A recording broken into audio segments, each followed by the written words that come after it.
Seu grupo, Paula, certo? Quem é que vai apresentar, por favor? Quem que carrega os slides?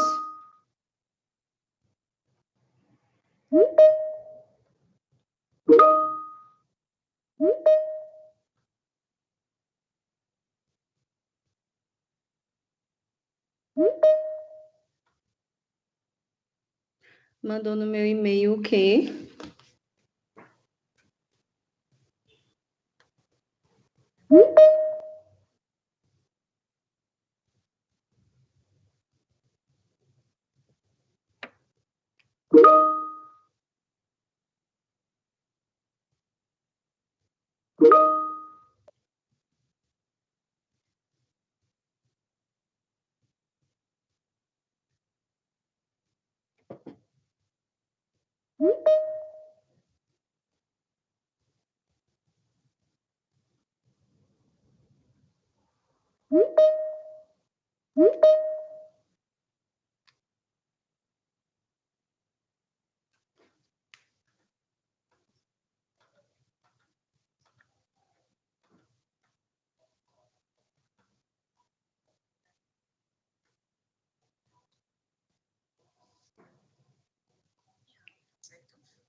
Gente, me perdoa, eu não recebi, na verdade, eu não vi meu e-mail hoje. Eu preciso que alguém coloque aí, porque não vi meu e-mail hoje, não baixei nada aqui. Quem é que vai apresentar?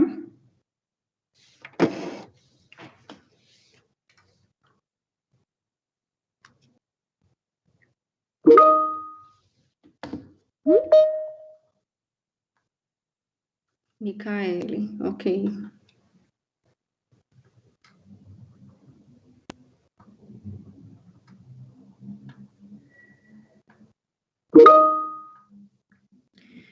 Antes de começar o seminário do segundo grupo, por gentileza, o grupo, eu quero, quem vai apresentar o grupo 2, quem vai apresentar os slides e colocar aqui a apresentação do grupo 2, do grupo 3, do grupo 4 e do grupo 5.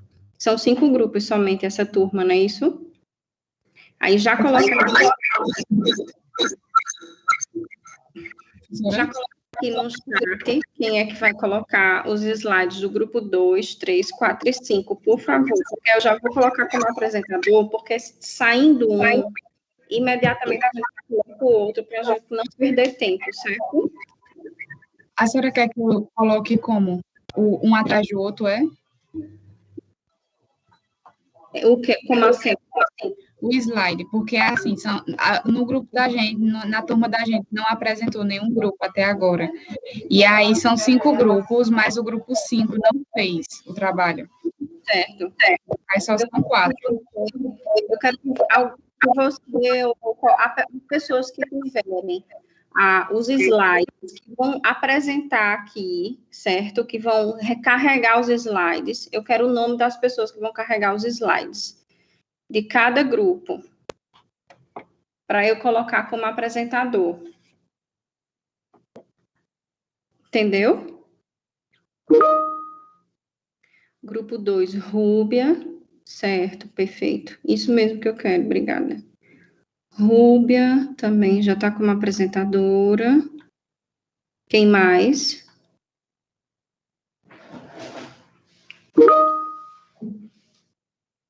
Grupo 4.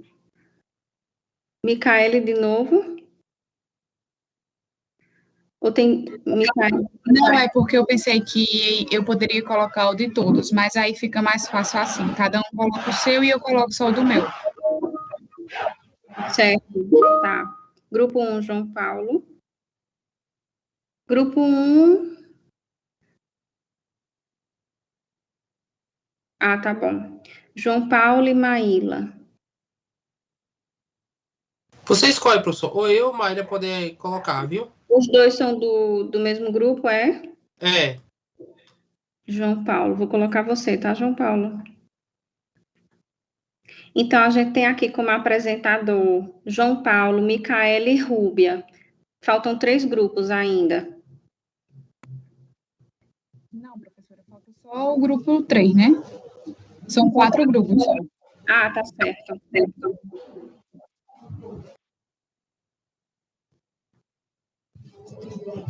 Pode ser o Luan ou Paula, não sei. E são do mesmo grupo. Deixa eu ver aqui, viu? Luan ou Paula. O meu grupo já tá Luan João e Paulo é o mesmo de João Paulo. É. E Paula.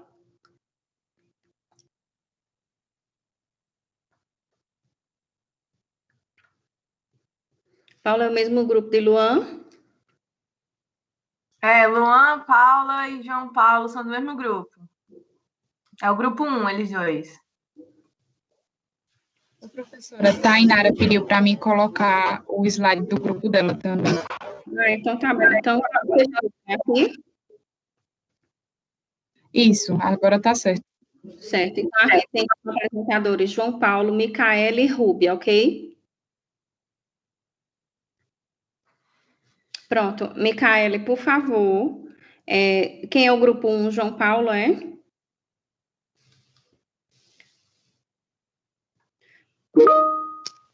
É, professora, João Paulo. Já pode colocar os slides, tá bom?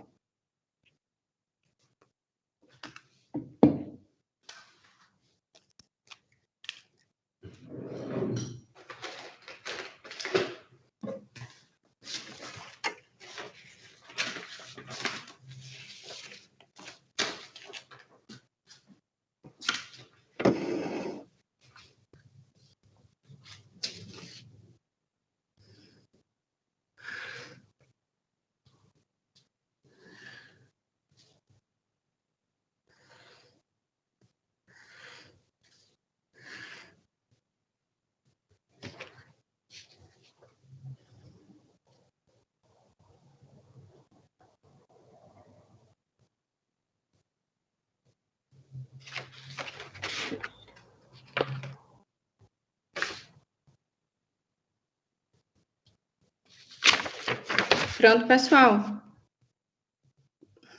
Algum problema em carregar os slides? Só um minutinho que tá carregando o slide. Tá, eu tô vendo agora, tá?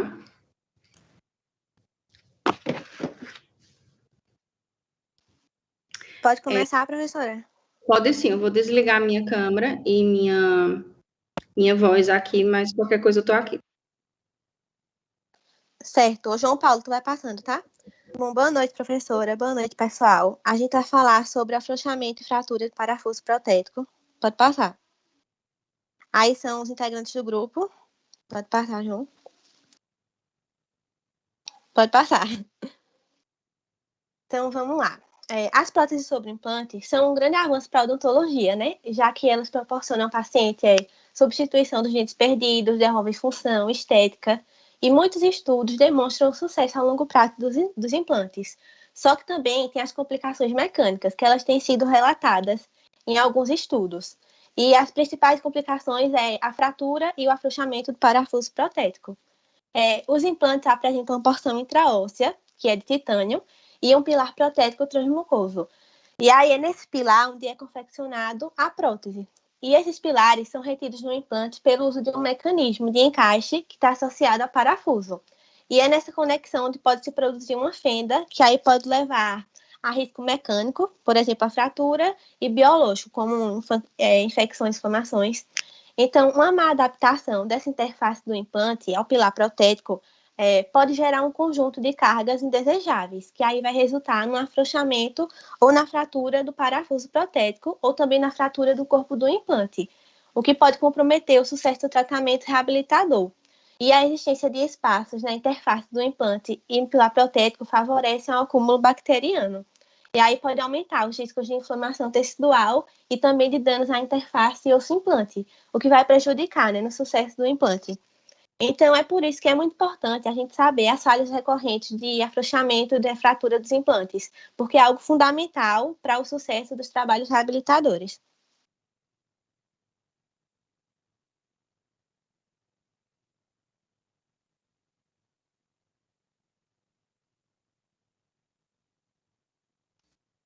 Alô, tá me ouvindo? Tá ouvindo, Luan? Pode falar. O slide não passou para mim aqui, tá branca a tela. Mas passou normal, pode continuar. Passou? Então, eu vou falar sobre a osseointegração. A osseointegração dos implantes dentários está envolvida em uma resposta de cura e ela é responsável por levar à fixação do implante no osso. Quando a osseointegração é finalizada, as forças na cavidade oral são transferidas para a prótese do implante, a junta do parafuso e o osso circundante. Alguns estudos e análises demonstram que a maioria das forças estão localizadas em torno do implante para a conexão do pilar e a borda cortical do osso ao redor da cabeça do implante. Se houver falta de um ligamento periodontal quando o implante for colocado, as forças geradas pela função e parafunção precisam ser gerenciadas com cuidado para garantir a integridade da articulação do parafuso ao longo do prazo e a durabilidade do implante.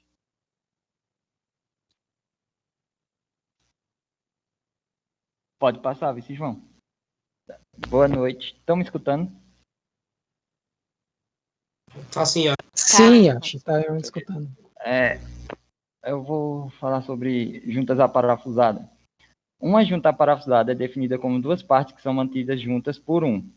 No caso do parafuso, ele tem um torque que é aplicado a ele dentro de uma junta, que quando esse torque acontece, desenvolve uma força chamada pré-carga. A pré-carga é desenvolvida quando o torque aplicado ao parafuso coloca a haste do parafuso sobre uma tensão. E através dessa tensão é obtida uma recuperação elástica subsequente a essa tensão do parafuso. É transferida para os dois componentes separados, puxando um contra o outro, criando assim uma força de aperto. Assim, obtendo a recuperação elástica dos parafusos. Pode passar, vice João.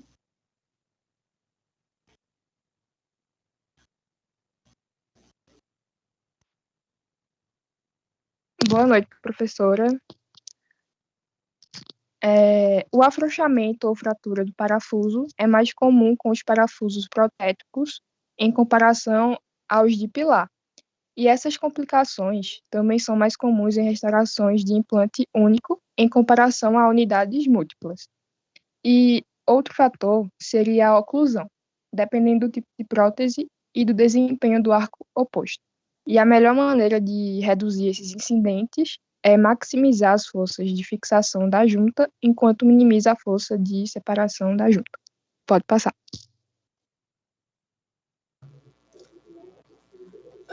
Boa noite, professora. Eu vou falar um pouco sobre as forças de separação.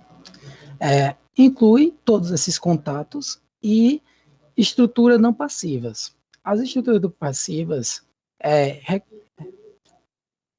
um ajuste verdadeiramente que não tem um alcance muito... eu errei um pouquinho, deixa eu voltar. É reconhecido que não é um ajuste verdadeiramente passivo, não pode ser alcançado, pois sempre há pequenos erros e varreduras digitais ou técnicas da moldagem. No entanto, independentemente da técnica usada, o objetivo deve ser minimizar o desgaste e os ajustes, sempre que possível, para que as forças oclusais não sejam transferidas para o próprio parafuso. Os parafusos protéticos são muito fraturados, pois essa força vai para ele de vez do pilar. Pode passar.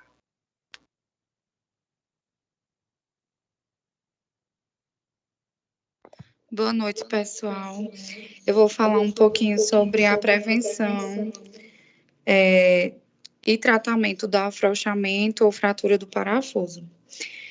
A prevenção dessas complicações é iniciada no plano de tratamento e no ajuste oclusal adequado. Outro ponto muito importante são as consultas protéticas de manutenção e avaliação dos parafusos. E um profissional que tem habilidade e conhecimento no sistema de implante utilizado. Para minimizar essas forças de separação da articulação, é aconselhável usar uma férula cirúrgica projetada a partir do plano de tratamento. Isso ajuda a garantir que o implante seja colocado na posição tridimensional correta para direcionar forças oclusais ao longo do eixo do parafuso. Uma oclusão de implante ideal para prótese de arco completo deve ter como objetivo ter forças laterais leves, mantendo os ângulos cuspais baixos, forças anteriores leves na protusão, minimizando a sobremordida e contatos centralizados para os molares. A oclusão torna-se menos relevante para o afrouxamento repetido de parafuso e pode ser um diagnóstico de um problema oclusal subjacente. É importante também que o paciente ele faça sempre a revisão com o implantodontista para que possa realizar uma radiografia e que veja se está correto o parafuso, se não há nenhum afrouxamento ou nenhuma fratura. Também não podemos descartar a possibilidade de substituição por um novo parafuso. Aí a gente pode usar alguns métodos de remoção desse parafuso, como sonda exploradora, sonda reta ou instrumental endodôntico. Pode passar.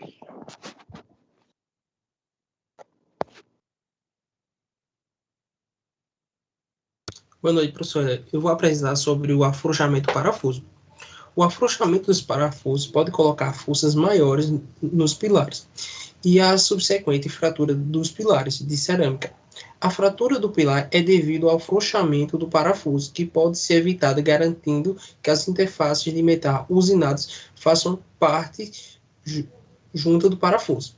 Então, essas forças do parafuso, o afrouxamento, pode ser uma série de fatores, pode ser a oclusão do paciente, que não esteja boa, pode estar ocasionando esse afrouxamento do parafuso.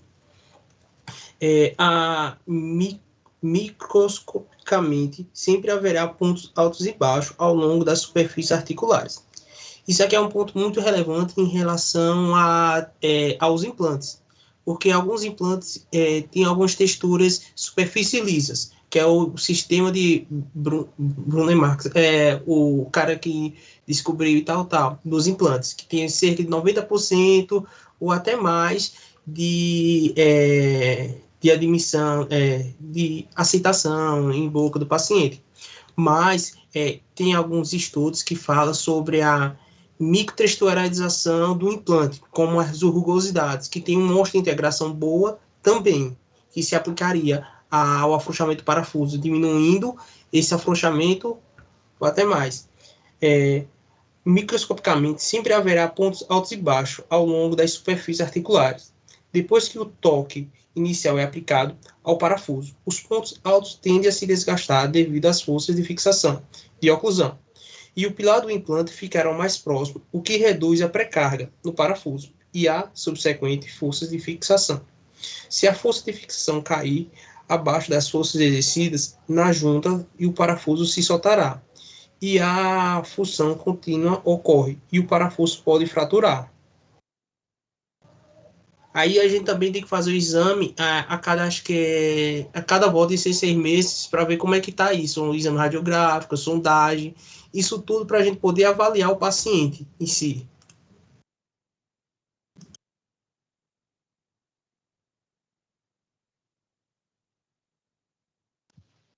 Boa noite a todos. Eu vou falar um pouco sobre parafuso estar a um período de até...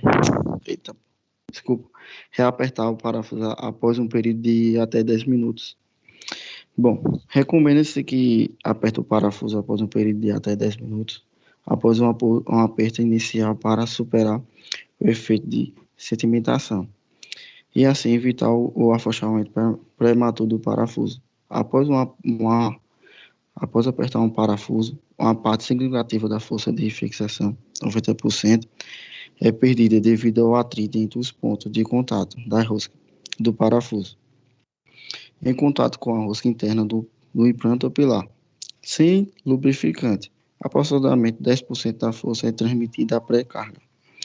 Se um parafuso fraturar, a dificuldade de recuperação dependerá se o parafuso está solto dentro do implante ou um pilar, ou se está firmemente preso na rosca do parafuso. Pode passar.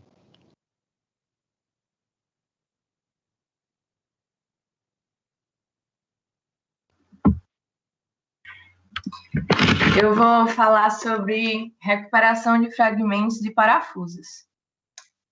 Desencrustadores manuais e ultrassônicos têm sido recomendados para recuperar fragmentos de parafusos. Se a cabeça for removida e uma chave de fenda não pode inverter o parafuso, um corte horizontal na cabeça do parafuso pode fornecer aderência suficiente para invertê-lo, com uma chave de cabeça plana ou instrumento. A maioria das empresas de implantes fornece kits de remoção de parafusos. No entanto, deve-se ter cuidado para não rebarbar ou cortar as roscas de fixação interna, o que pode tornar um implante irrecuperável. Pode passar.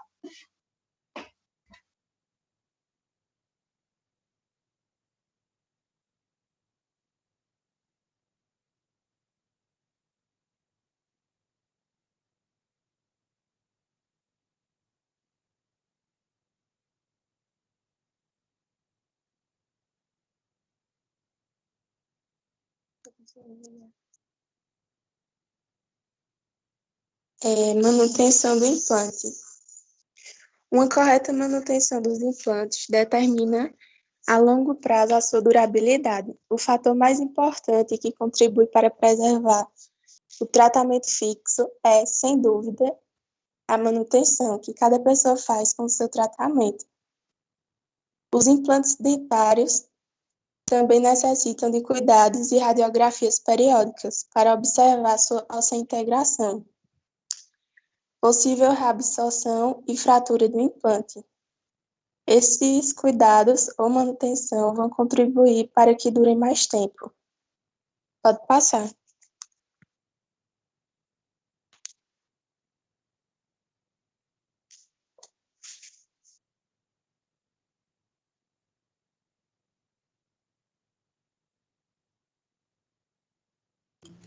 Conclui-se, então, que o afrouxamento do parafuso em prótese Conclui-se que os afrouxamentos e fraturas dos parafusos em prótese sobre implantes são comuns e consideravelmente frequentes. O afrouxamento do parafuso pode causar problemas como perda óssea, além da fratura do implante. A melhor maneira de reduzir a incidência do afrouxamento ou fratura do parafuso é maximizar as forças de fixação da junta, enquanto minimiza as forças de separação da junta.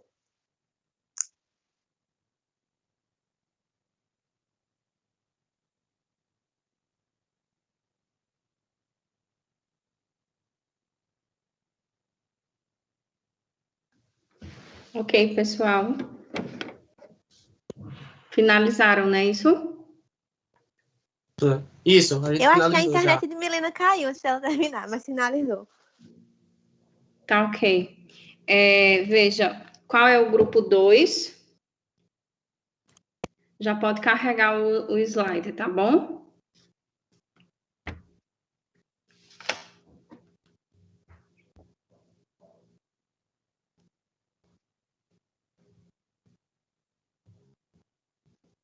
O apresentador do grupo 2 é...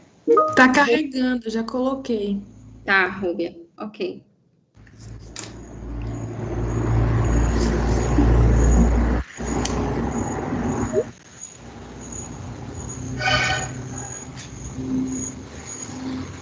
Fiquem à vontade com a palavra, tá? Tô aqui. Ok. A primeira pessoa é Tiago. Consegue ver o slide, Tiago? Consigo, tá escutando direitinho aí?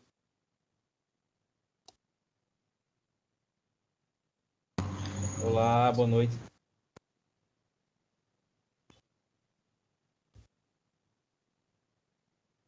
Tá escutando? Tu consegue ver o slide? Consigo. Tá escutando direitinho, né? Tá ótimo. Pronto. Boa noite, professora. Boa noite, pessoal.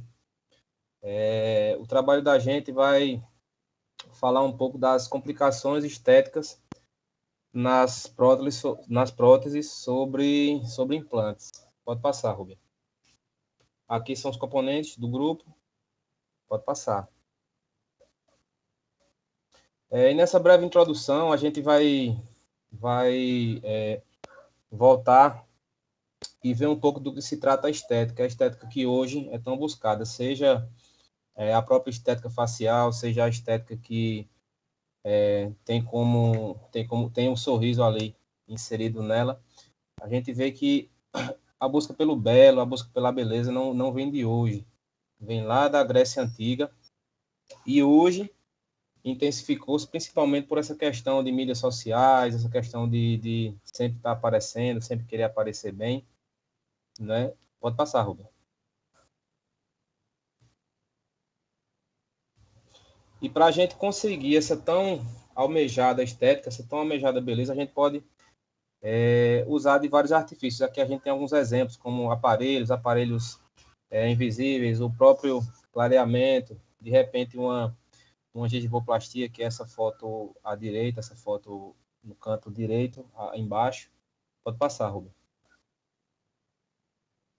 E mais voltado para a disciplina que a gente está vendo hoje, vamos ter também as próteses sobre implante, que é essa imagem que vocês estão vendo aí. Pode passar.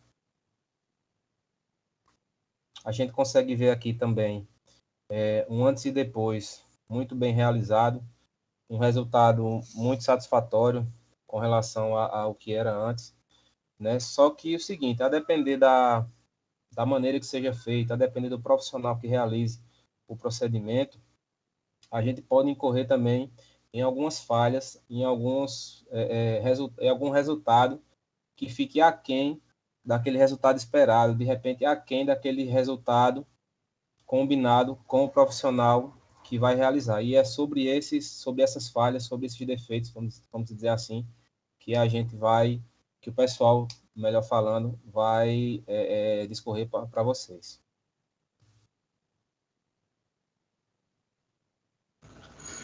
Boa noite, professora. Boa noite, pessoal. Eu vou falar um pouquinho sobre o aparecimento de recessões. Vocês estão me ouvindo? Sim, Rubia, está ouvindo. Ok, obrigada.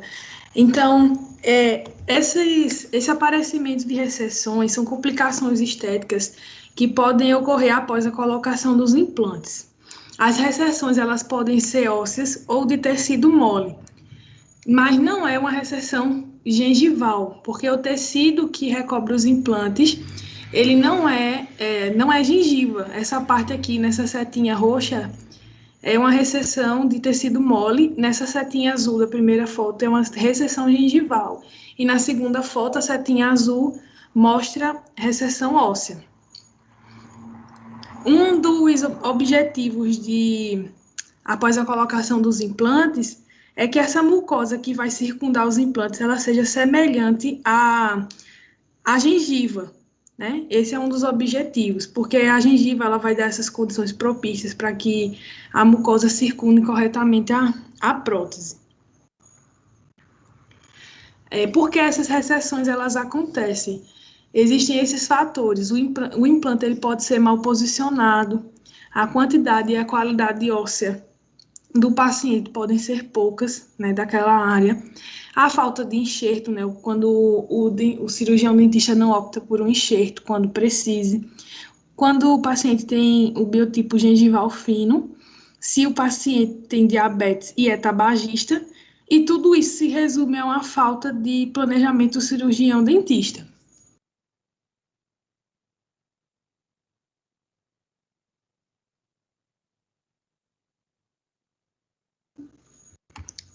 Minha parte terminou e quem vai começar agora é Daniel.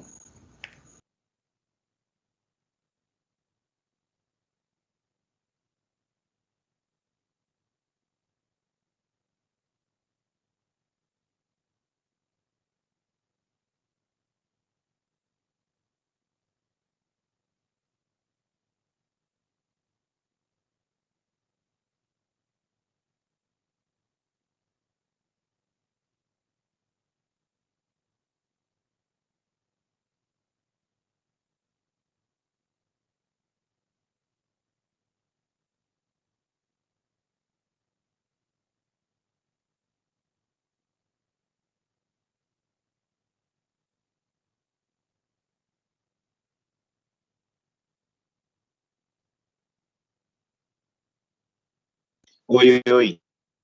Desculpa, é porque tinha sumido o negocinho de ativar a voz aqui do meu aplicativo, tinha bugado.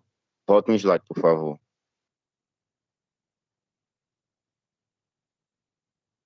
Bem, eu vou falar sobre o acinzentamento dos componentes quando a mucosa é retraída, que a gente chega a ver. Eu vou começar falando um pouco sobre os materiais que a gente usa na implantodontia. Os materiais mais populares são as ligas metálicas. São frequentemente utilizadas.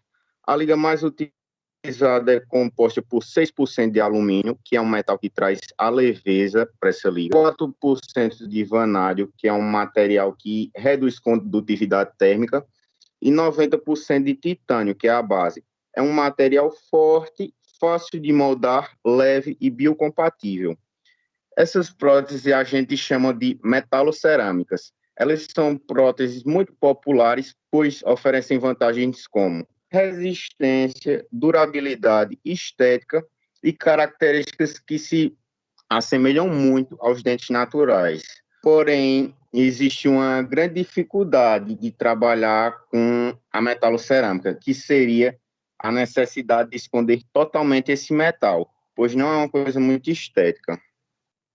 Bem, em certas vezes, as linhas de metal são expostas diante de retrações na gengiva, como o Rúbia falou antes para a gente.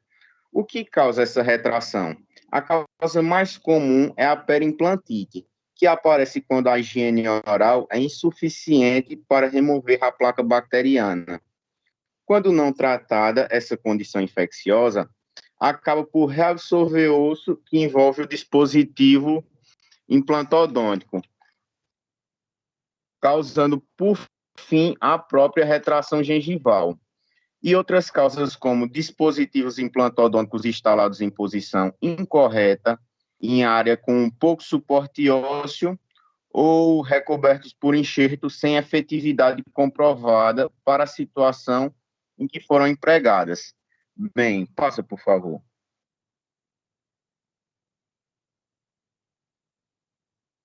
Eu vou falar sobre os tratamentos propostos para essas causas que podem nos ajudar no nosso dia a dia clínico.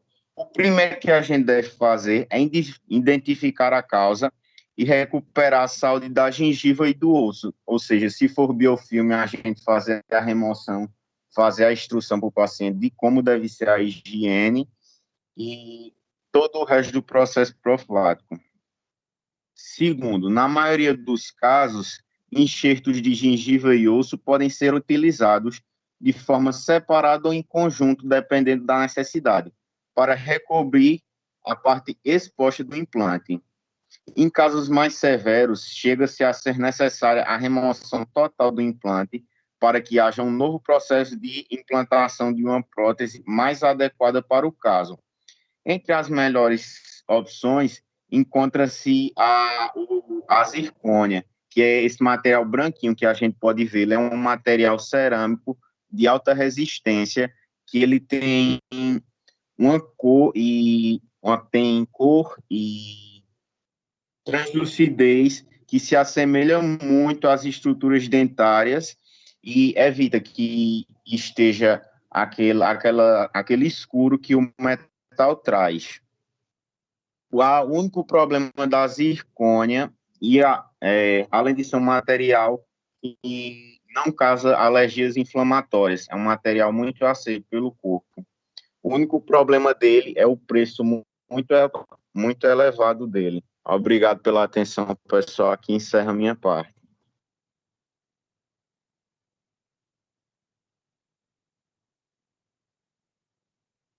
Eu vou falar um pouquinho sobre o motivo dessas falhas virem a acontecer, que podem ser causadas por falhas mecânicas ou biológicas. Basicamente, a gente sabe que o sucesso do implante ele vai depender da saúde sistêmica e da saúde local do indivíduo. Isso vai demandar a partir dos hábitos e também da condição cirúrgica que vai ser executado o procedimento. Os problemas de condição sistêmica podem ser osteoporose, displasia fibrosa, osteoartrite deformativa, disfunção de vitamina D, diabetes não controlada. Algumas dessas vão ter indicação para não serem feitos implantes de maneira alguma. E algumas, elas vão apenas ser necessário ser feito o controle. Pode passar, Rubio. Nas falhas mecânicas, vai ter relação direta com a quantidade e a força distendida sobre o sistema protético. Isso aí é relativo à prótese sobre implante, porque a técnica cirúrgica é bem mais complicada. Nas falhas biológicas, pode ser inadequação do hospedeiro e também a questão de manutenção e estabilidade da osseointegração.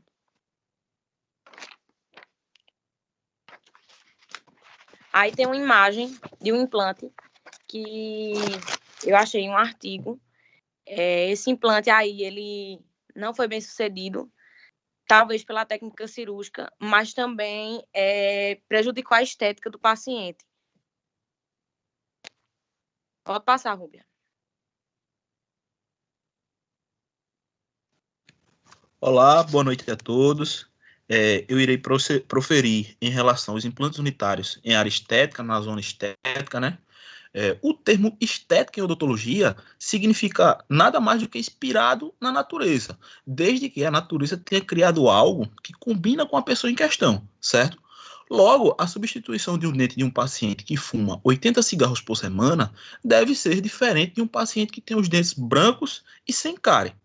Para o sucesso do tratamento, nós devemos sempre nos atentar à estética branca, adaptação marginal, até uma possível cirurgia guiada, formato dos elementos dentários, formato do rosto do paciente e a questão dos implantes imediatos em área estética.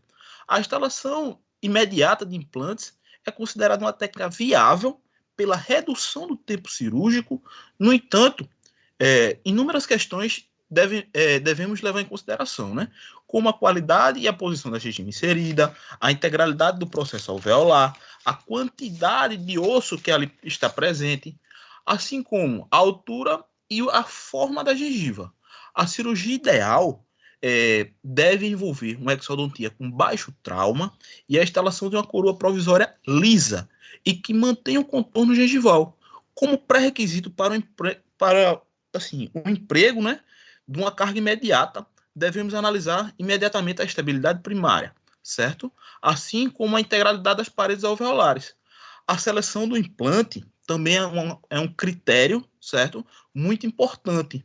Sempre podemos optar, na maioria das vezes, né, assim, falando mais abrangente, por formatos cônicos e cilindro-cônicos, na qual tem uma maior área de contato com as paredes alveolares. Assim concluímos, né, que a colocação de um implante em uma área estética exige um resultado mais aperfeiçoado, por justamente estar mais visível na arcada dentária. E é um procedimento assim que deve ser feito o mais rápido possível após a exodontia, ou após o trauma que causou aquilo ali. E como observação, né, na minha parte, eu deixo a adaptação marginal, a cirurgia guiada, o formato dos elementos dentários, o formato do rosto do paciente e o implante imediato associado à reconstrução. Obrigado a todos. Aqui são alguns exemplos, né? Pronto, pode passar, obrigado. Pode passar. Bom, pessoal, a colocação de implantes acontece várias falhas que podem ser sanadas ou por cirurgia ou por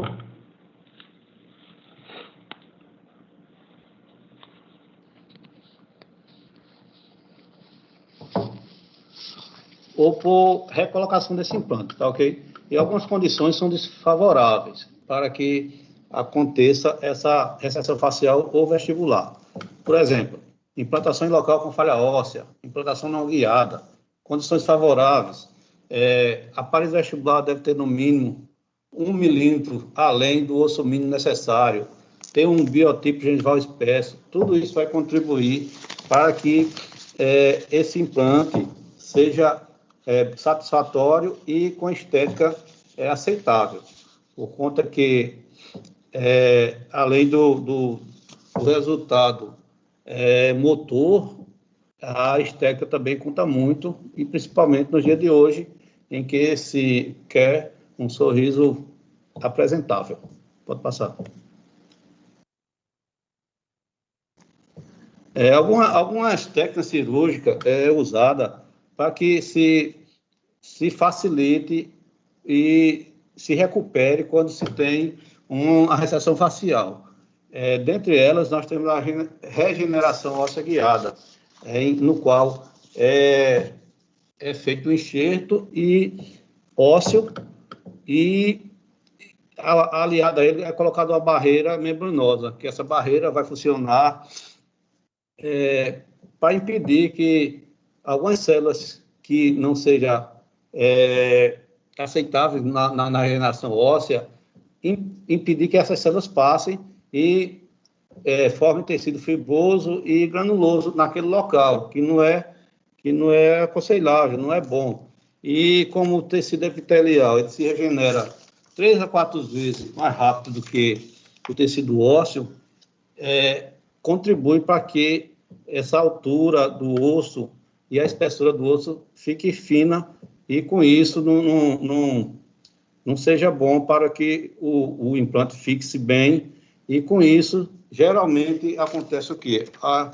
A recessão facial vestibular. Esse tecido ósseo ele é altamente organizado, ele tem um potencial de reconstruir sua estrutura original através de processo de renovação e remodelação, entendeu? Então, o que é que acontece? Fazendo essa regeneração óssea guiada, vai ser uma das técnicas que vai contribuir muito e para que não ocorra essa recessão facial ou vestibular. Passar.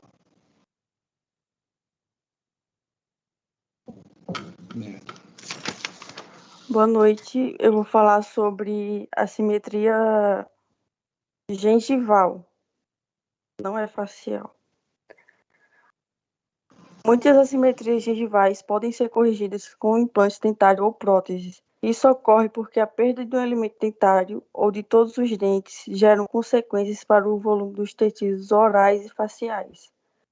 A extração de um dente leva a uma redução do volume gengival, diminuição da massa óssea da boca e, como consequência, os lábios e a face podem ficar com aspecto envelhecido, sem sustentação ou murchos.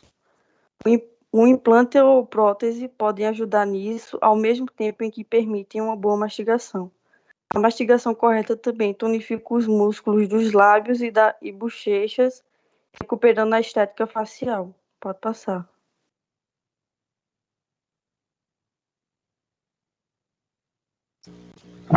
Boa noite, eu vou falar sobre a deficiência papilar. A papila interdental é a porção gengival que ocupa o espaço entre dois dentes adjacentes. Ela não atua apenas como uma barreira biológica na proteção das estruturas periodentais, mas também exerce um papel crítico na estética. Diversos fatores envolvem a ausência ou perda da papila interproximal, entre eles a disponibilidade de suporte ósseo adjacente. O contorno da crista óssea é o alicerce para o suporte gengival. A distância interdental é outro fator que influencia a ausência ou perda da papila. Dentes com raízes próximas, onde a distância interdental é menor que 0,5 milímetros, possuem o osso muito fino, que apresentam maior risco de reabsorção, diminuindo a altura de osso interproximal e implicando no desaparecimento da papila. A área de deficiência de papila foi determinada a partir da mensuração da área do triângulo negro existente antes e nos diferentes períodos de tempo após o tratamento.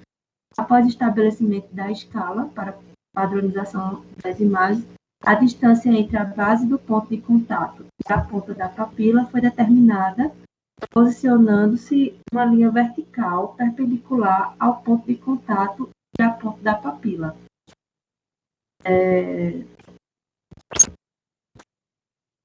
Conclui-se que a presença de uma papila saudável, que preencha todo o espaço interdental, mantém não só uma estética satisfatória, mas também a saúde e o equilíbrio homeostático, fazendo com que as funções estética, mastigatórias e fonéticas sejam totalmente preservadas.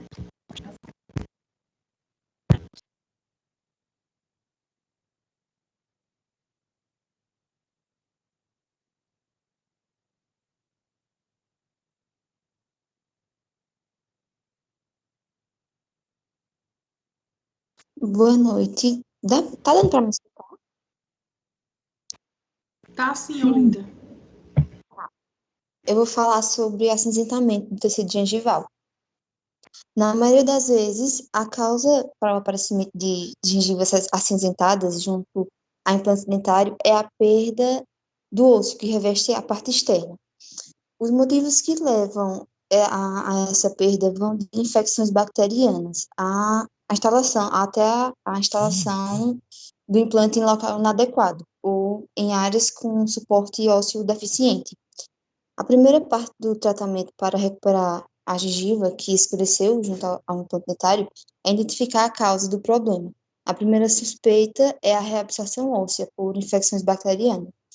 Nesse tipo de doença, a perda da perca óssea que sustenta o implante ocorre pela presença de bactérias originárias da placa bacteriana, que não é removida durante a higienização, durante a escovação.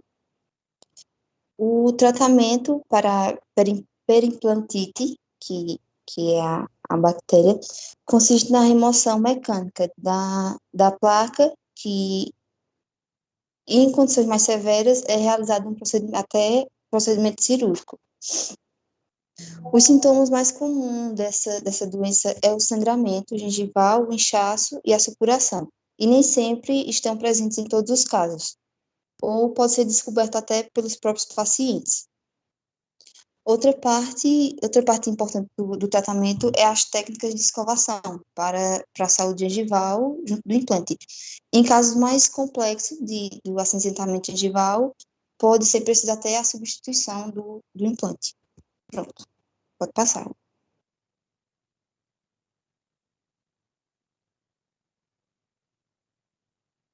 Boa noite. Eu vou falar um pouco sobre as falhas de estética branca ou falhas de tecido branco.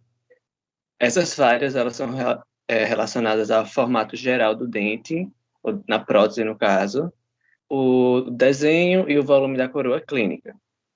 Esses são os problemas que são fáceis de ser resolvidos e, felizmente, eles são quase sempre reversíveis. Isso porque eles não estão relacionados ao implante em si, apenas à coroa protética. Existem vários materiais que podem ser utilizados para a fabricação da coroa protética, porém, os estudos provam que nenhum material, apesar de ter alguns ter melhores características que outros, não existe nenhum material que garanta um resultado estético bom. É apenas como ele vai ser trabalhado e empregado. Para garantir uma boa estética de tecido branco, é sempre importante avaliar a coroa usando os parâmetros de avaliação, que é a estética branca e a estética rosa. Os parâmetros para a estética branca são, para coroas múltiplas ou arcadas completas, avaliar a linha mediana, a curvatura do incisor, a inclinação axial, a área de contato, a proporção dos dentes e a proporção entre os dentes em si. Uma sendo um dente individual e outra a comparação de um dente para o outro.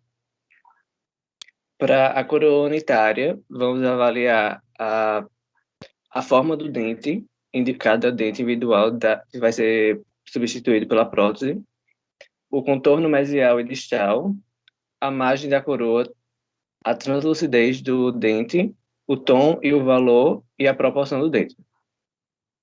Em geral, a fabricação das coroas não é parte do trabalho do dentista, ou cirurgião dentista em si, porém é sempre importante que ele seja capaz de avaliar o tratamento que está sendo oferecido pelo laboratório protético e somente com a avaliação desses parâmetros, que eles são parâmetros de 0 a 2, que ele vai conseguir fornecer ao seu paciente o melhor resultado.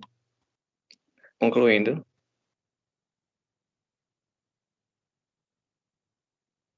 É isso, professora. Obrigada. Obrigada, pessoal. Muito bem apresentado. Estou gostando muito dos seminários de vocês. Por favor, grupo 3 pode colocar, viu? Fica à vontade. Pronto, acabou.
Alguém sabe dizer se é na setinha ou é nesses 3 pontinhos?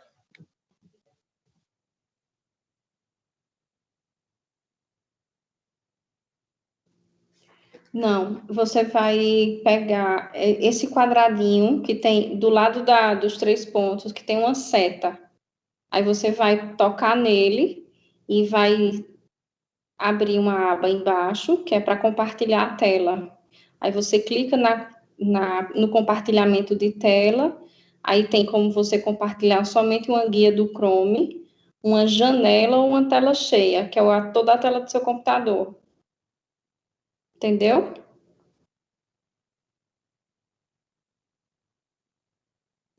Estou esperando carregar. Acho que foi agora. Foi, acho que foi. Que ficou preta aqui a minha tela.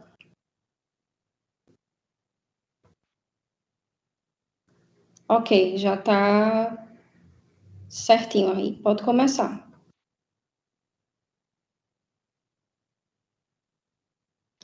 Boa noite, pessoal. Aqui é a Vitória, que vai iniciar apresentando o trabalho.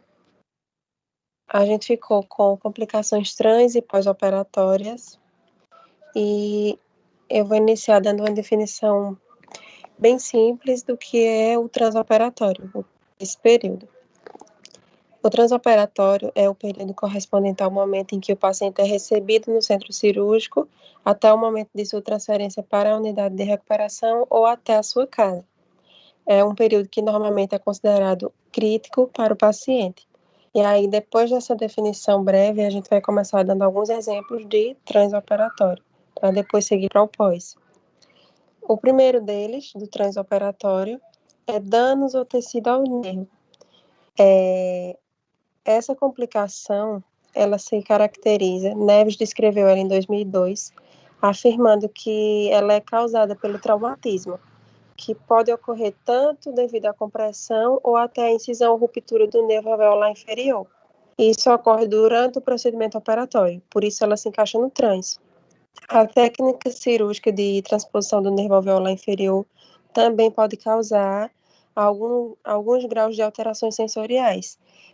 Os mais comuns, que a gente mais conhece, são a hipoestesia e a parestesia. Uma diferença básica assim, entre os dois é que na hipoestesia o paciente sente dor e na parestesia ele só perde a sensibilidade. A lesão nervosa ocorre também devido à isquemia provocada pela distensão do nervo, que também é durante o procedimento cirúrgico, e algumas sequelas, como parestesias, distesias e anestesia, são danos que podem variar de acordo com a complexidade anatômica de cada paciente. O cirurgião dentista também influencia a técnica dele e a dificuldade da cirurgia, que aí vai variar da técnica do cirurgião, da anatomia do paciente, de vários fatores que vão determinar esse dano. A insensibilidade pode persistir por mais de uma semana no paciente quando o nervo estiver sendo pressionado. Então, é importante que esse paciente faça um exame de tomografia computadorizada para determinar qual é o implante que está causando esse problema e proceder para a remoção dele, que é, consequentemente, o tratamento. Pode passar o slide, professor. Ou é Mica, né? Mica, pode passar.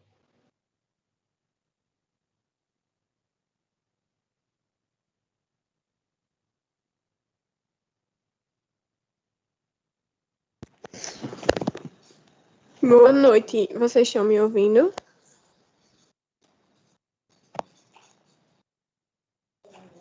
Estamos.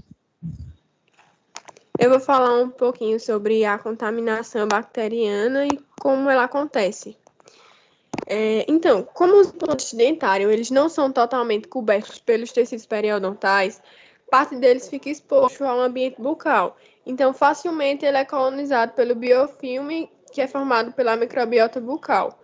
Alguns membros suplementares dessa microbiota podem ocasionar doenças periimplantares e, posteriormente, a perda do implante. Então, diante dessas considerações, a gente pode entender que a chance de contaminação do implante é grande, ainda mais quando se sabe que a união entre o implante e o conector protético ela não é tão perfeita. Então, tal falha pode acarretar em infiltração de fluidos e bactérias para o interior do implante, favorecendo a colonização bacteriana periimplantar e podendo levar à perda do selamento mucoso, que vai fazer com que ocorra alterações nos parâmetros clínicos e microbiológicos dos tecidos periimplantares. Pode passar. A hemorragia, o que é e como acontece? Bom, a hemorragia bucal, ela pode parecer pior do que realmente é, porque às vezes uma pequena quantidade de sangue pode se misturar à saliva e dar a aparência de que há muito mais sangue do que realmente tem. Mas, no geral, a hemorragia pode ser interrompida por meio do pressionamento do local cirúrgico na primeira hora, normalmente pedindo que a pessoa morda um pedacinho de gaze. Algumas pessoas têm que repetir o processo por 2 ou 3 vezes, mas é sempre importante manter a gaze ou até mesmo aquele saquinho de chá pressionado no local por pelo menos 1 hora. A maioria dos problemas ocorrem porque a pessoa remove com frequência a gaze para ver se a hemorragia parou e acaba que fica sangrando mais. E se isso acontecer, se a hemorragia continuar por mais de algumas horas, o dentista ele deve ser notificado, ele deve se atentar a isso, porque pode ser preciso limpar a área e fechar cirurgicamente, fazer uma sutura. As pessoas regularmente que tomam algum anticoagulante ou que faz algum uso de medicação, como a varfarina ou a aspirina, mesmo que só tome em alguns dias da semana, ela deve mencionar isso ao dentista, 1 semana antes, pelo menos, da cirurgia, porque esses medicamentos aumentam a tendência à hemorragia. E o médico da pessoa pode ajustar a dose do medicamento ou interromper temporariamente, alguns dias antes da cirurgia, para que não ocorra essa hemorragia. Bom, minha parte acabou.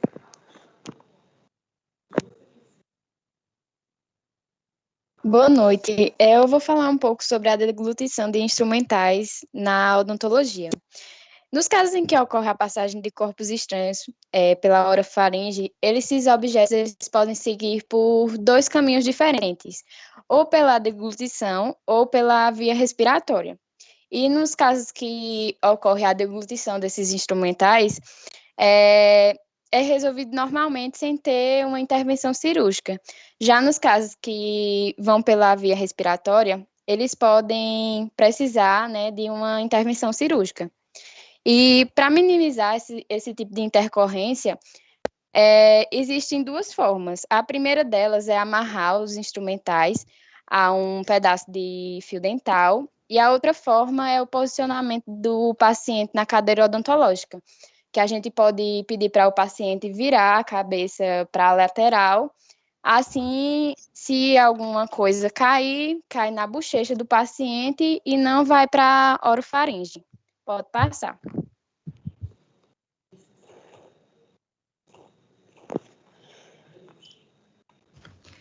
Boa noite, eu vou Boa fazer. noite.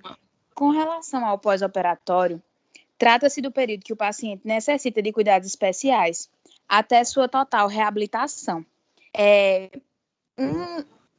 Um pós-operatório que ocorre muito é a fratura mandibular. As fraturas de mandíbula, após a instalação de implantes, são pouco descritas na literatura. Geralmente estão relacionadas ao enfraquecimento ósseo, devido à baixa densidade e vascularização desse osso em idosos. Um caso de instalação de 4 implantes dentários entre os forames mentuais, seguida de prótese do tipo protocolo inferior com carga imediata, onde ocorre fratura após a aplicação da carga imediata.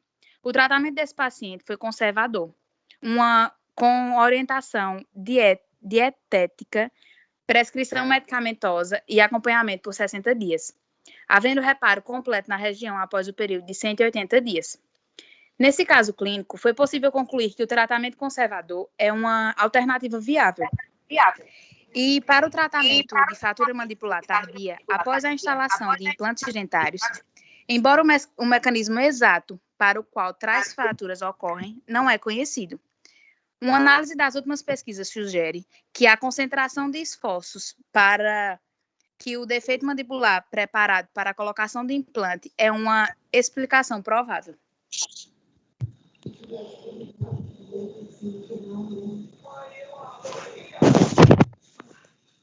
Ô, Mica, pode voltar o slide, por favor. Eu vou fazer uma breve introdução sobre o intracinusial. Os rebordes alveolares residuais podem ser desfavoráveis para a colocação de implantes.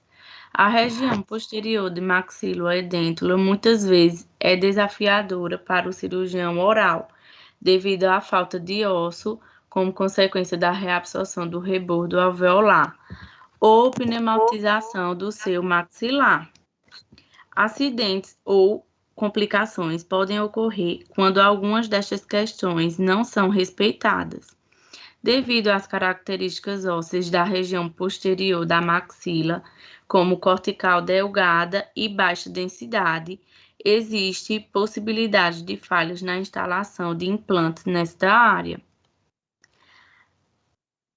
A presença do seu maxilar e patologias a ele relacionadas podem incrementar esta possibilidade e levar a complicações como sinusite maxilar aguda, fístula bucosinusal e deslocamento do implante. A presença de um corpo estranho intranasal ou sinusal constitui um reservatório de bactérias e, consequentemente, favorece infecções de repetição.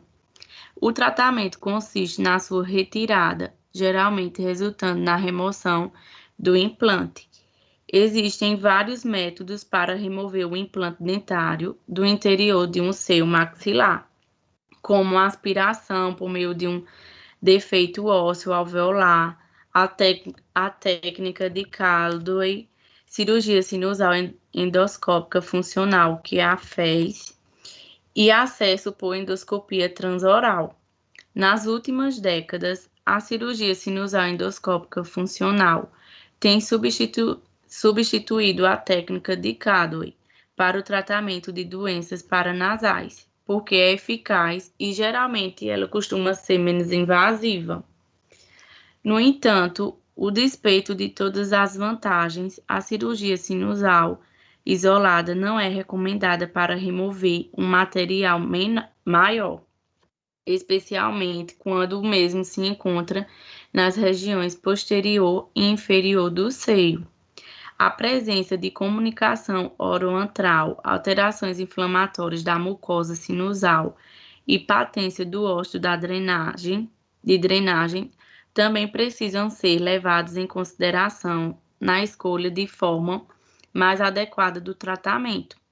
O planejamento adequado é a melhor forma de evitar tal complicação, sendo prudente, por parte do cirurgião dentista, a busca constante pelo aprimoramento profissional para o completo domínio teórico e prático das formas de prevenção, assim como das condutas e tratamentos específicos.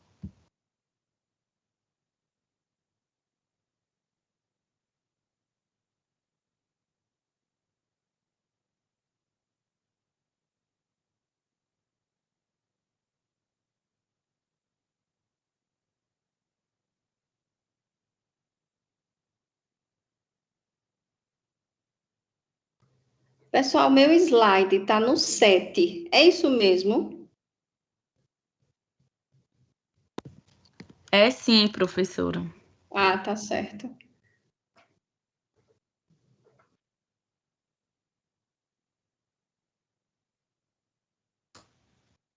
Pode passar.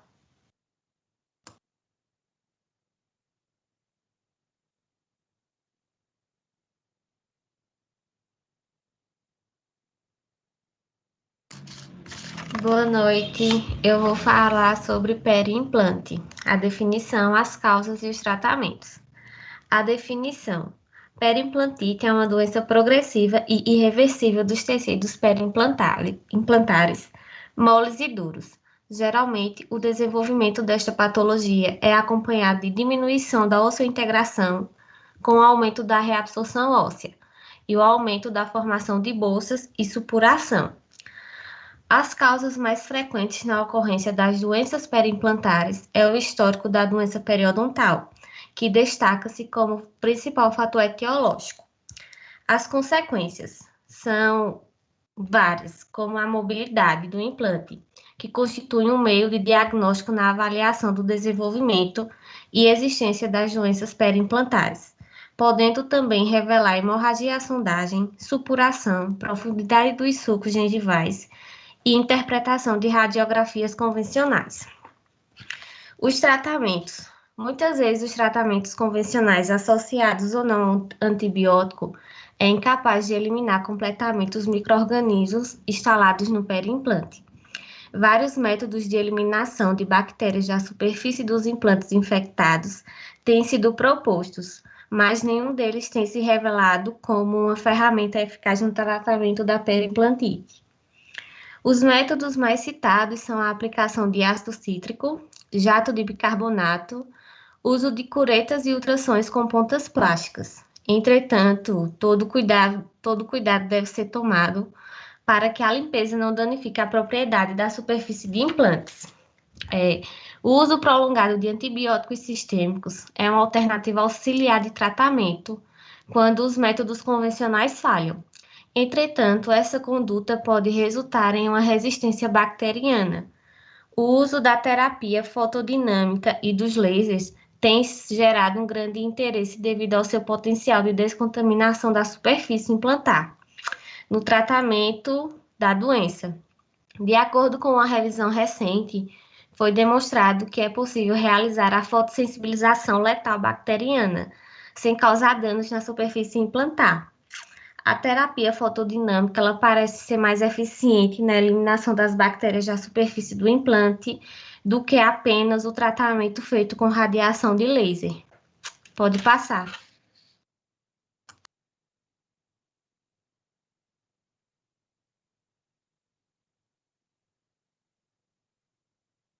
Boa noite. Essa complicação, que é a Cover-Screw, que eu não sei falar direito na professora essa palavra, enfim, ela é muito comum nas regiões de mucosa muito fina. Cover-Screw. Pronto, tá bom, obrigada.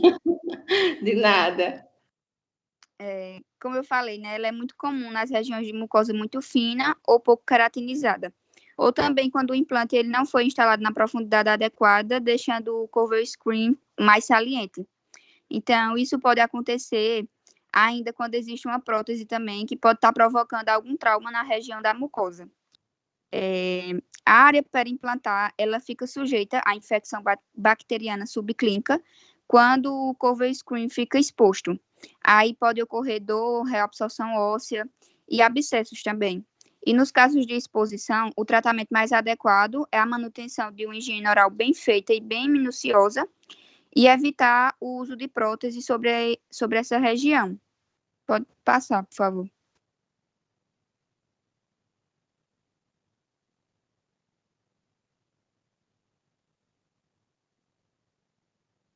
A fratura de implante. Os implantes de menor diâmetro e de maior comprimento e os instalados também na região da maxila são os que mais apresentam maior propensão à fratura. Então, por isso, a indicação do tipo, do diâmetro e do comprimento do implante e também a qualidade óssea, né, da região que o implante vai ser colocado, eles devem ser estudados e bem avaliados. E, geralmente, a causa de fratura é a sobrecarga oclusal. E o tratamento é a remoção do implante com trefina e esperar de 2 a 6 meses, né, para ver a possibilidade de colocar outro implante e rever também o design protético. Pode passar. Boa noite a todos. Eu vou falar um pouco sobre a mobilidade do implante. É possível que a imobilidade seja uma característica sempre presente e fundamental para se conseguir uma estabilidade ideal, uma estabilidade primária e uma estabilidade secundária. A dor ao toque no implante é o sinal clínico sentido pelo paciente que apresenta um implante com mobilidade. Suas causas estão relacionadas à qualidade óssea inadequada ou ao preparo impreciso. A mobilidade do implante não é um bom indicador diagnóstico. Ao contrário, a mobilidade tende a indicar o estágio final da osseo-integração, após o qual o implante não pode ser mais salvo. A mobilidade é extremamente descrita na detecção de fracassos precoces e tardios, após a colocação de uma carga nos implantes através da superestrutura. Com isso, a mobilidade deveria ser usada somente como informação diagnóstica, diagnóstica absoluta para determinar a falta de osseo-integração. Os instrumentos eletrônicos de diagnósticos atuais para medir a mobilidade não são sensíveis o suficiente para detectar alteração de mobilidade nos implantes de osseo-integrados, que sofrem perda óssea marginal. Pode passar.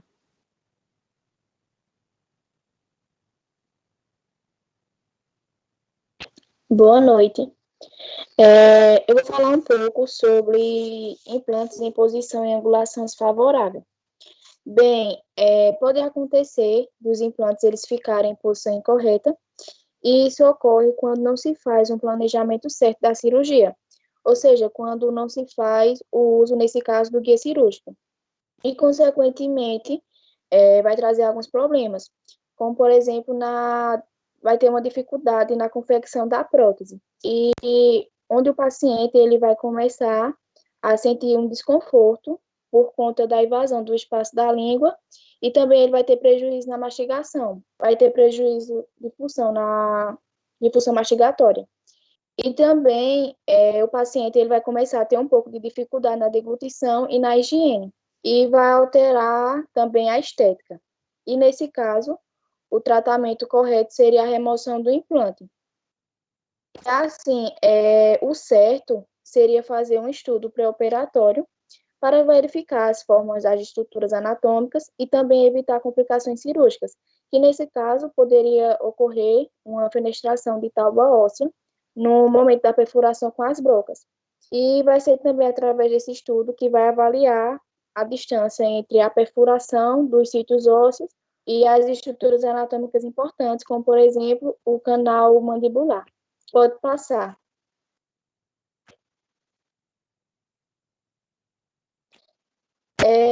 Não, volta.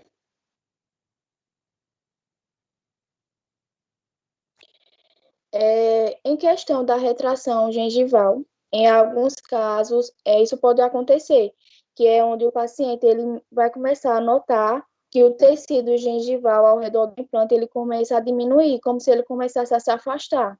E isso vai ocasionar inflamação e o paciente ele também vai começar a sentir dor. Então, ele deve imediatamente procurar um dentista para avaliar e evitar que faça a remoção do implante.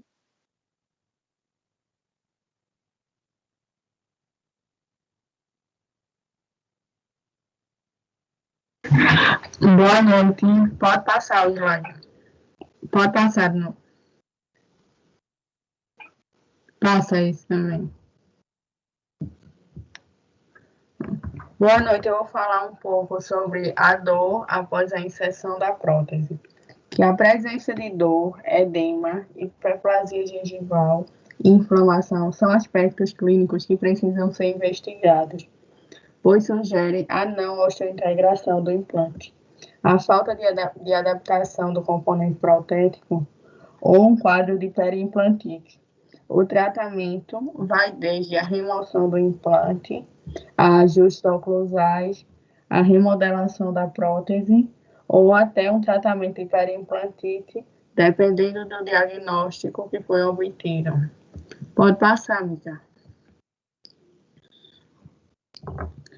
Vou falar um pouco sobre as infecções.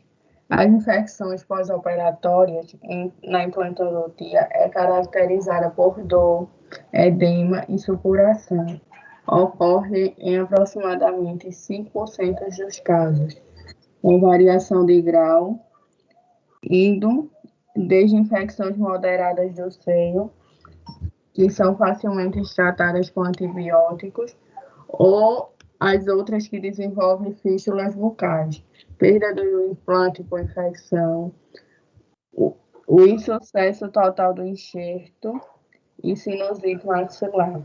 O tratamento inclui a remoção de parte da sutura para que ocorra uma drenagem e prescrição de antibióticos.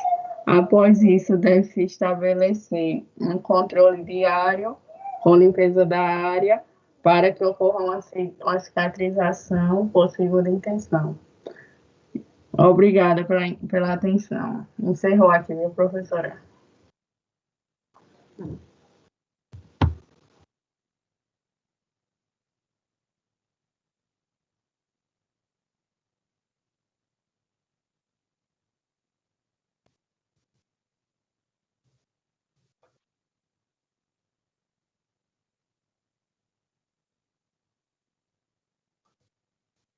Pronto, pessoal?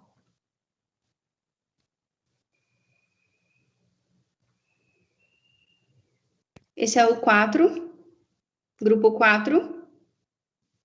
Isso, professora. Tá, ok. Podem ficar à vontade.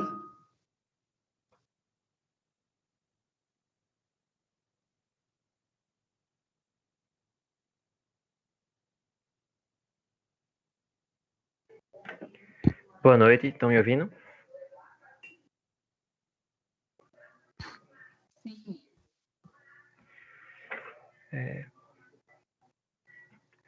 Nosso trabalho fala sobre as doenças periimplantares. No diagnóstico, as lesões periimplantares são, na maioria das vezes, assintomáticas e geralmente detectadas em consultas de manutenção. Elas são resultado de um desequilíbrio entre a ação das bactérias e a resposta inflamatória do organismo do paciente. A periimplantite, na maioria dos casos, é diagnosticada quando já existem evidências clínicas e quando o processo envolve perda de inserção ao redor do implante, uma vez que o processo fisiopatológico começa sem evidência clínica. Radiograficamente, o problema pode ser detectado quando já perdeu 30% da massa óssea, de modo que não é um método adequado para o diagnóstico precoce de periimplante. Quando a perda de osso é devida a causas infecciosas, a presença de bactérias gram-negativas e organismos móveis, supuração, aumento de profundidade e sangramento na sondagem. E o aumento normalmente do índice gengival, índice de placa, ocorre dor na mastigação e a presença de tecido de granulação é detectada na região periimplantar. Pode passar o slide. A periimplantite... Ainda sou eu, calma. Ah, tá. A periimplantite é considerada um dos principais motivos de perda de implantes dentários em função, ou seja, após a colocação da prótese sobre o mesmo. A periimplantite é definida como um processo inflamatório bacteriano, que afeta os tecidos de suporte ao redor de um implante ósseo integrado, mucosa e osso, resultando em perda de osso de suporte. Representa uma infecção sítio-específica, com vários padrões em comum com a periodontite crônica.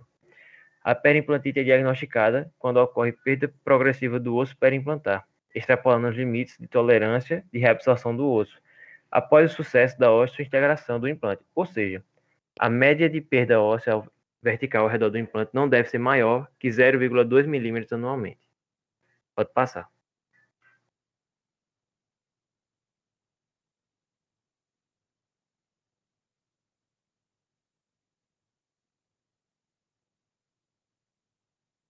Boa noite, estão me ouvindo?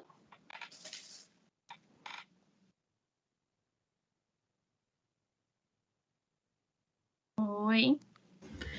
Sim, Maura, estamos. Ah, certo. Eu vou falar um pouco sobre a mucosite periimplantar. As mucosites, elas são definidas como alterações inflamatórias reversíveis dos tecidos moles periimplantares que não sofreram perda óssea. Ela é uma reação inflamatória de caráter reversível, sem perda óssea, e é caracterizada principalmente pelo sangramento gengival, eritema e ulcerações, que é bem diferente da periimplantite, né? Que é definida como uma reação inflamatória com perda de suporte ósseo nos tecidos ao redor de um implante funcional. Suas manifestações clínicas são a mucosite periimplantar, que é uma lesão inflamatória reversível com final dos tecidos moles superficiais, a mucosite hiperplásica, que é uma inflamação exagerada, frequentemente ela é encontrada em conjunção com componentes protéticos soltos. O abscesso mucosal, que é quando contém pus na mucosa periimplantar, normalmente também é encontrada quando tem partículas densas de alimentos que penetram e são retirados em sucos periimplantares profundos. E também tem a fistulação, que é frequentemente encontrada quando há presença de componentes protéticos soltos, e também é o resultado final de um abscesso mucose não tratado. A mucosite ela deve ser diagnosticada e tratada procurando identificar a causa dessa inflamação, que pode ser a falta ou deficiência nos procedimentos de higienização, a ausência da mucosa queratinizada, tipo e localização da restauração protética ou algum fator sistêmico relacionado ao paciente. A principal medida para o tratamento da mucosite periimplantar é a eliminação do cálculo, quando ele também estiver presente, a desinfecção de próteses pilares, irrigação subgengival e modificação do desenho das próteses que tem pouca higiene. Também é indicada a irrigação subgengival com clorexidina de 0,12%, soro fisiológico e a pasta de tetraciclina. E em caso de edema da mucosa ou hiperplasia devido à infecção persistente, a remoção da gengiva em excesso pode ser sugerida como uma forma de diminuir a profundidade clínica da sondagem e, consequentemente, o acúmulo de placa bacteriana. Agora, quando a mucosite ela é causada por próteses mal ajustadas, é melhor removê-la e fazer os ajustes necessários para evitar o acúmulo de biofilme. Também pode ser usado antisséptico bucal, que é para eliminar as bactérias, assim como também para aliviar os sintomas.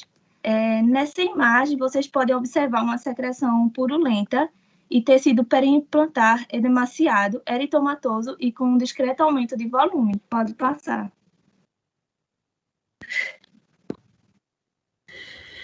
Pronto, pessoal, só adoçando as palavras do meu colega Caio, só complementando que a periimplantite é uma doença infecciosa causada por bactérias da placa bacteriana. Pois é, aquela mesmo que temos que remover diariamente com escova, fio dental, creme dental, para preservar nossa saúde bucal. Então, essas bactérias acumuladas sobre o implante provocam inflamação nos tecidos ao seu redor, levando à destruição do osso, onde o implante está aderido. Então, ou seja, prejudicando a osseointegração. É uma doença que se inicia silenciosamente, pois não dói e pode levar à perda do implante. Pode passar.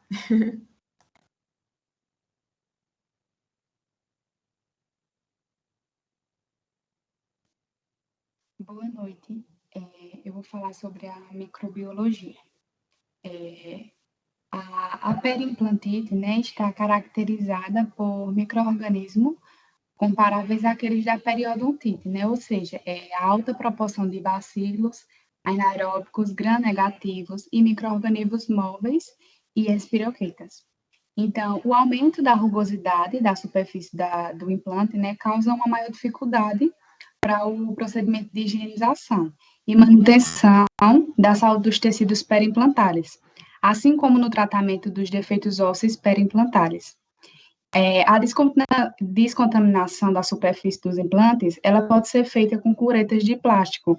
É pouco eficiente, mas também tem os sistemas abrasivos, como o jato de bicarbonato e o emprego do laser de baixa intensidade, associado a um agente fotossensibilizador, né? Então, após a descontaminação, pode ser utilizada as técnicas regenerativas, né, utilizando membranas, que podem estar associadas a vários tipos de enxerto. No tratamento das periimplantites, podemos utilizar também, além das aplicações locais de substâncias antibacterianas e bacterianas, como eu falei, também pode ser utilizado os antibióticos sistêmicos. E, com base na literatura, existem numerosos trabalhos científicos que necessitam de novos estudos para melhor entendimento dos mecanismos de perda dos implantes ósseo-integrados. Ainda não há um consenso sobre a microbiota presente na doença periimplantar, micro-organismo atuando isolado ou em combinação são frequentemente associados à doença, e muitas estratégias de tratamento demonstram efeitos clínicos benéficos, tal como a resolução da inflamação, diminuição da profundidade de sondagem, ganho do osso nos defeitos, mas existem insuficientes evidências para se ter um protocolo específico de um tratamento.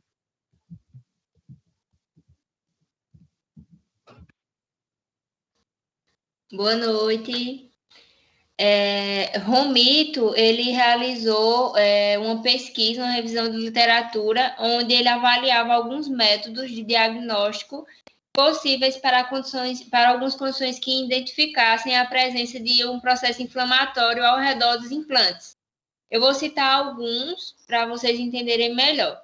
O índice de sangramento sucular modificado, ele corresponde à presença de sangramento da mucosa durante o percurso da sonda periodontal ao redor do implante. Ele também vai avaliar a situação dos tecidos periimplantares para a formulação de um diagnóstico de mucosite periimplantar. O exudato e a supuração, a presença do exudato ela é altamente sensível para evidenciar zonas que apresentem inflamação. Porém, ela não prevê o estágio de evolução da doença. A supuração ela está mais relacionada a uma elevada concentração de neutrófilos e leucócitos e a um quadro de inflamação mais avançado. Porém, não se tem como identificar, diagnosticar a doença no seu estágio precoce, digamos assim. A profundidade de sondagem, a sondagem periimplantar, ela é muito útil, ela é considerada um diagnóstico extremamente útil. Ele é feito a partir de um teste clínico manual e alguns fatores podem contribuir para isso, como, por exemplo, o diâmetro da sonda, o posicionamento, os pontos de referência, que são considerados pontos de medição, a pressão exercida por essa sonda, os exames, e no exame nas condições de saúde local pelo desenho e superfície do implante e pela forma do componente protético. A sondagem do sulco periimplantar ela vai permitir definir a profundidade de sondagem periimplantar, a distância entre a margem gengival e um ponto de referência no implante, e sangramento à sondagem e a presença do exudato e a supuração. Para fazer essa sondagem, é recomendado o uso de sondas plásticas retas ou com pontas arredondadas para que não se danifique a superfície do implante. O sangramento à sondagem é um dado altamente sensível para a identificação da doença inflamatória. Nos sítios periimplantares saudáveis, não apresentam sangramento à sondagem. Já o oposto disso são os sítios que são acometidos pelas doenças periimplantares. Quando são sítios com mucosite periimplantar, quando tem periimplantite, varia de 67% a 91% o sangramento. Na mucosa periimplantar, a presença dela está fortemente relacionada a um bom estado de saúde dos tecidos periimplantares. Embora a sua ausência ao redor dos implantes, ela pode apresentar uma dificuldade de higiene e não pode ser um parâmetro assim exato para o diagnóstico da doença periimplantar. A mobilidade, ela vai ocorrer a partir de uma perda progressiva do suporte ósseo periimplantar e tem como último efeito do implante. Essa mobilidade, ela pode ser um parâmetro para saber se o implante foi de sucesso ou se foi um fracasso. Esse parâmetro, ele permite reconhecer os fracassos, como eu disse, precocemente ainda, causados pela falha da osteointegração. E ele está presente como último sinal evidente do fracasso tardio, infeccioso e traumático. A avaliação radiográfica, ela é recomendada para comparar novas radiografias realizadas com as anteriores, para avaliar as dimensões horizontais e verticais do implante. As variações ósseas ao redor do implante, elas podem ser avaliadas comparando-se aos níveis da crista alveolar em relação aos pontos de referência estáveis do implante. E, nesses casos, a gente pode usar as espiras como parâmetro. A avaliação microbiológica, ela ainda é muito restrita em relação às pesquisas científicas, porém, são desenvolvidos alguns métodos de identificação de micro-organismos, como a cultura bacteriana, sondas de DNA e a reação em cadeia polimerase, que é o PCR. Eles foram propostos para monitorar o biofilme subgingival e determinar o aumento do risco de desenvolvimento das doenças periimplantares. Pode passar.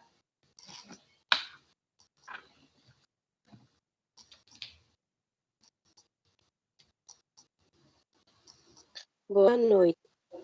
Tratamentos e medidas preventivas. Formas preventivas. Higiene bucal. A forma terapêutica é debridamento cirúrgico da superfície do implante. Eliminação cirúrgica da bolsa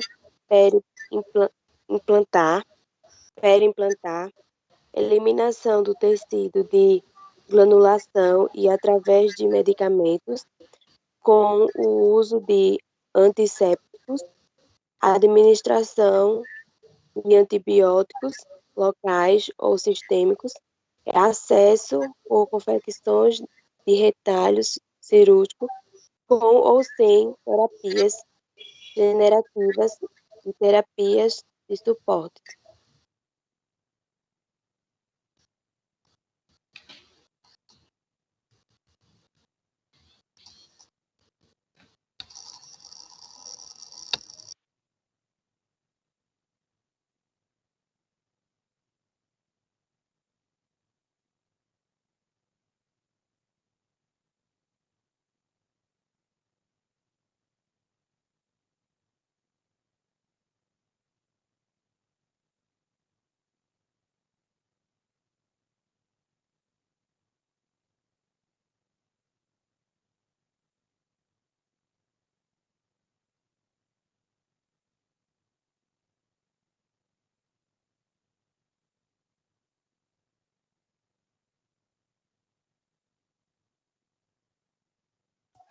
Luana está tentando ativar o microfone, professora.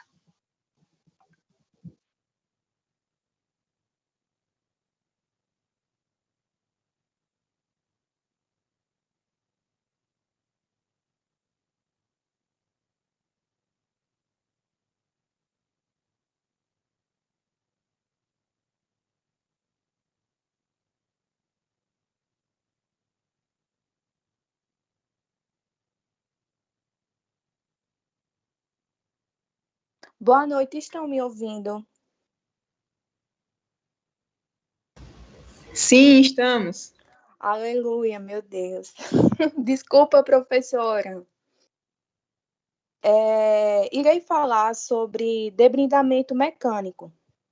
Então, a terapia não cirúrgica, ela recorre ao debridamento mecânico quando se é observado implantes com perda de osso persistente ou muito avançada, evidente acúmulo de biofilme ou cálculo com tecido periimplantar inflamado, sem supuração, profundidade de sondagem de 3 milímetros.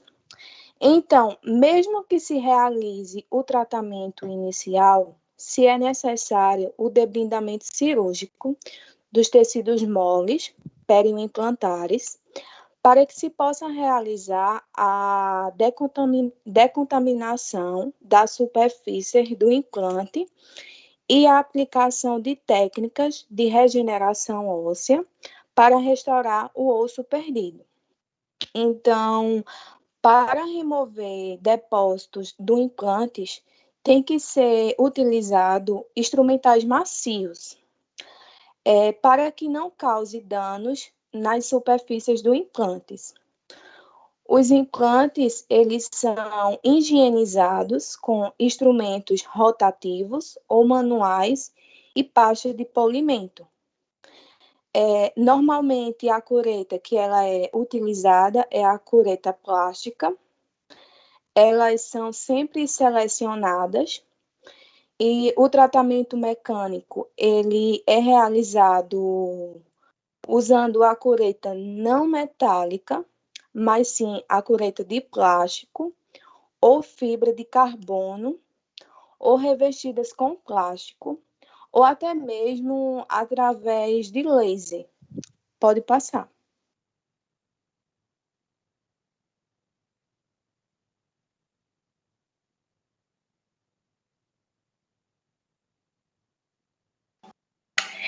Olá, gente, boa noite. Então, vamos com a terapia antibiótica.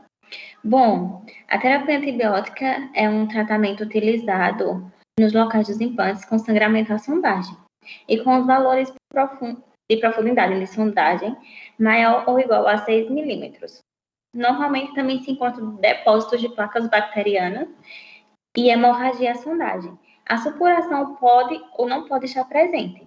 A lesão parece ser bem evidente radiograficamente, mas com uma perda óssea menor ou igual a 2 milímetros. A bolsa periimplantar com profundidade de sondagem aumentada representa um nicho ecológico que é favorável à colonização por micro-organismos periodontopatogênicos, gram-negativos anaeróbicos. Portanto, o tratamento antibacteriano deve incluir antibióticos para reduzir de forma significativamente, ou permitindo assim a cicatrização dos tecidos moles. Então, desse modo, deve incluir a utilização de antibióticos. Mas antes deste tratamento, já deve ter sido feito o tratamento mecânico e a administração de antissépticos, porque o antibiótico deve ser administrado nos últimos 10 dias de tratamento antisséptico e deve ser um antibiótico com espectro de atuação nas bactérias anaeróbicas gram-negativas, como, por exemplo, o metronidazol, de 500 mg, 3 vezes ao dia, ou o ornidazol, de 500 mg, 2 vezes ao dia. E, enfim, a eficácia desse tratamento foi comprovada em estudos clínicos, nas quais as periimplantites foram tratadas com sucesso e ficaram estáveis por um período de mais ou menos 1 ano, e a partir do qual se começaram a fazer procedimentos profiláticos para prevenir a reinfecção. Pode passar.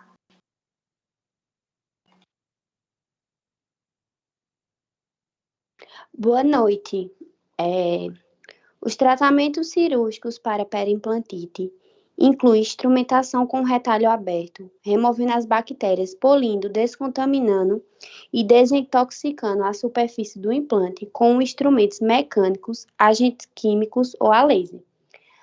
Após o objetivo inicial da intervenção cirúrgica, que seria a descontaminação bacteriana do implante, ser alcançada, pode-se promover, se necessário, a correção das condições anatômicas para melhorar o controle da placa e a eliminação da bolsa periimplantar. A correção anatômica pode ser feita através de 2 técnicas, ressectivas ou regenerativas. Os procedimentos regenerativos envolvem regeneração óssea guiada com enxertos ósseos autogênios ou halogênios, e as ressectivas são visadas em eliminar a bolsa com desbridamento em campo aberto e nivelamento dos defeitos ósseos perimplantar. Por fim, é isso, pessoal.